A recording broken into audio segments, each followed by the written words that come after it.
Halo, selamat datang di video Kawasan Pemanfaatan Teknologi Pendidikan Program Studi Administrasi Pendidikan STKIP Muhammadiyah Bogor.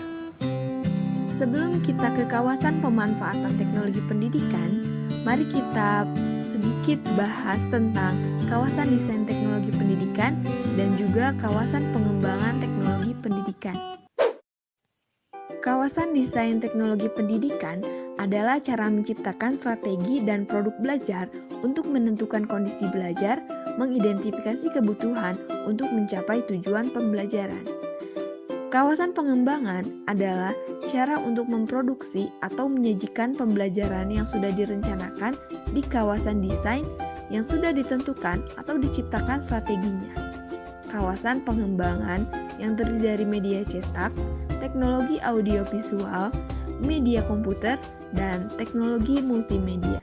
Kawasan pemanfaatan segala kegiatan yang menggunakan metode pembelajaran untuk meningkatkan suasana pembelajaran yang sudah direncanakan, didesain, kemudian sudah dibuat pengembangan.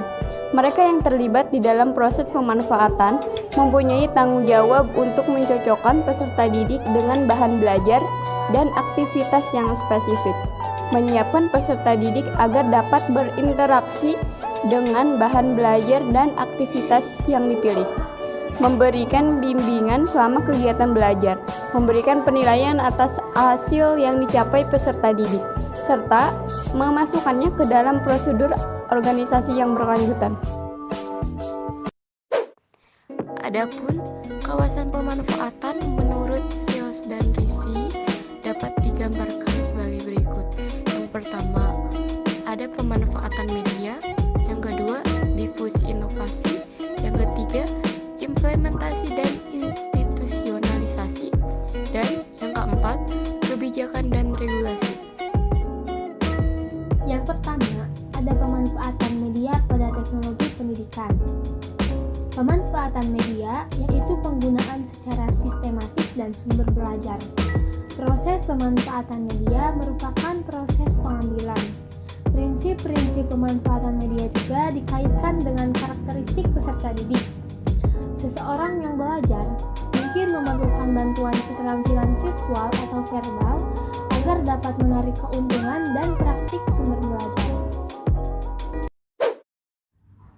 Selanjutnya, pemanfaatan media ini memiliki beberapa fungsi.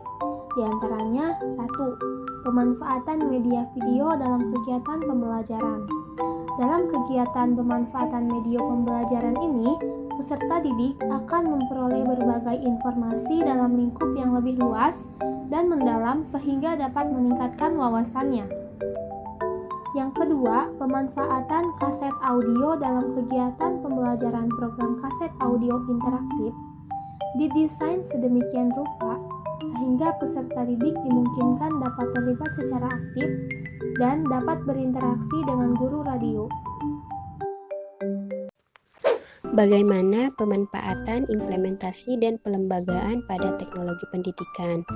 Implementasi ialah penggunaan bahan dan strategi pembelajaran dalam keadaan yang sesungguhnya atau bukan tersimulasikan.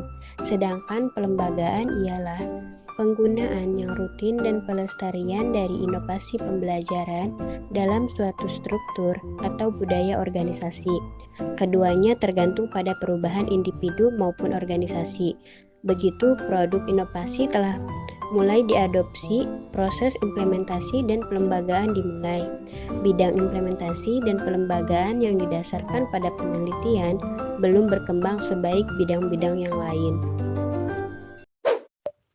Selanjutnya, bagaimana pemanfaatan, kebijakan, dan regulasi dalam teknologi pendidikan? Kebijakan dan regulasi adalah aturan dan tindakan dari masyarakat yang mempengaruhi penyebaran atau difusi dan pemanfaatan teknologi pembelajaran menurut Seals dan Richter. Kebijakan pemerintah mempengaruhi pemanfaatan teknologi, Kebijakan dan regulasi biasanya dihambat oleh permasalahan etika dan ekonomi, misalnya hukum dan hak cipta yang dikenakan pada pengguna teknologi, baik untuk teknologi cetak, teknologi audiovisual, teknologi berbasis komputer, maupun teknologi terpadu atau multimedia, menurut Bambang Warsita. Kesimpulan, kawasan pemanfaatan meliputi pemanfaatan media, difusi inovasi, implementasi dan institusional, serta kebijakan dan regulasi. Kawasan pemanfaatan mempunyai jangkauan aktivitas dan strategi mengajar yang luas. Dengan demikian, pemanfaatan menurut adanya penggunaan diseminasi, difusi, implementasi, dan pelembagaan yang sistematis. Namun, hal tersebut dihambat oleh kebijakan dan peraturan. Fungsi pemanfaatan ini penting karena fungsi ini memperjelas hubungan pembelajaran dengan bahan dan sistematis pembelajaran.